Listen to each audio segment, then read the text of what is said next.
baserria da euskaldunen etxea. Bizirik irauteko beharretik jaio zen eta denboran iraundu.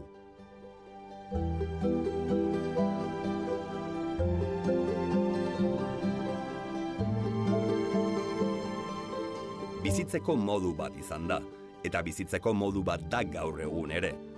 Euskaldunen ekonomiaren oinarria izan da, eta aldaketak, modernitatea eta krisiak gainditu ditu.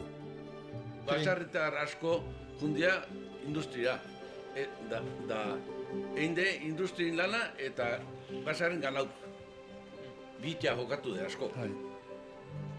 Hori sakrifizia onditia, Hane gizonako iziko segitako jun fabrika, da Andrek ganau guarnau, umetxik iskola eman, eta bizimo gogorra Andretzago geltzen da. Garai batean, gure arbasoek behar bada beste lasaitasun batekin bizi zirela. Orain nik uste guri ere kontagiatu zaigula, kaletarrak duten presa hori, ez da? Presa leku guztietara iristeko, presa hau egiteko, presa beste egiteko. Hori pixkat kontagiatu zaigu guri. Baina garbi dagoena da, gauzak hobetu dira, eta hori nabaritzen da. Hori ikusten da, eguneroko lanean hori nabaritzen da. Eta nire aita eta amak bazakiten zelan zen laborantza zaila dela. Hankastapenean egia zirela sobera motivatuak ni ikustea hori buruz nahi nuelagoan, eta ez naute hastapenean zaila izan da konbentzitzea. Baina ikusiz motivatuan itzela eta pentsatzen dut aitari ere pixkat plazer egin zaiola norbaitek segitzea, ez baitez bada aktibitate berdinean, baina pixkat zabaltzea eta segitzea ere gure lujak familian egon dadin eta basoen lana segitzea pixkat.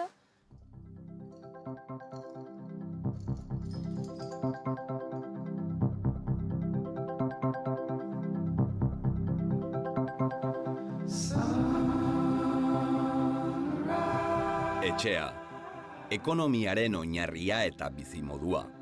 Edonor onartzeko prest ez dagoen bizimodua. Ordutegirik gabe, eguraldiaren eta beste hainbat faktoreren menpe, eta inolako ziurtasunik gabe. Gaur egun, naiz eta familiak bultzatutako zerbait izan, baserritar izateko grina behar da nahita ez. Baserri bizianetako, azkenean da hobi bat netako. Bizi naiz animalekin, nire inguru maite dut, eta zaintzea hau maite dut, eta hori da netako baserriko bizia. Alde txarra gutxi die.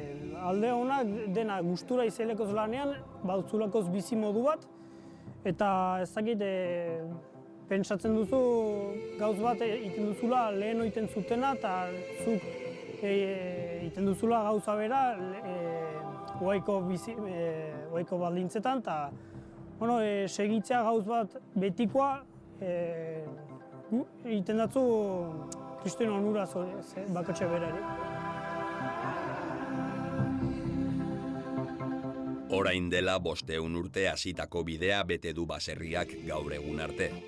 Eta horretan dirau, zailtasunak zailtasun eta garailatzak atzean utzita. Krisia bada, baina guretako azkenean beti krisian ga. Hau da gauz bat, ez dela zaindu hauniz eta orduan berduzu bizi iraun beti. Eta orduan heldu den bezala berduzu improvisatu edo alde neurrian adaptatu egoerara, eta jazta. Nire ustez, aurrera begirako baserriak izan beharko luke pixka bat, bakoitzak dugunari, bakoitzak zer baliabide ditugun, bakoitzak dugunari moldatutako jarduera bat izan beharko luke baserri bakoitzak egin beharko lukena. Eta nolabait produktu horiek alik eta modu zuzenenean eskaini kontsumitzaileari, gizarteari. Nik uste hortik eta hortik badaukagu etorkizuna.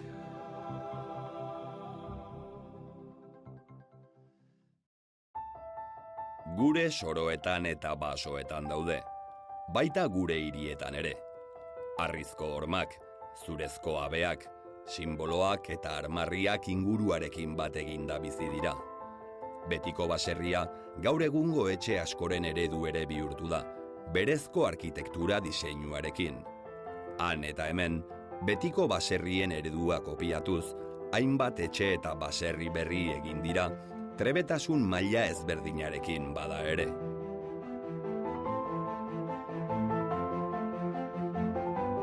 Esan bezala, baserria arkitektura hutsa baino askoz gehiago da. Bizimodua eta familiaren muina izan da, eta da oraindik ere. Urtez urte, familiako belaunaldi berriak lekukoa hartzeko prest daude.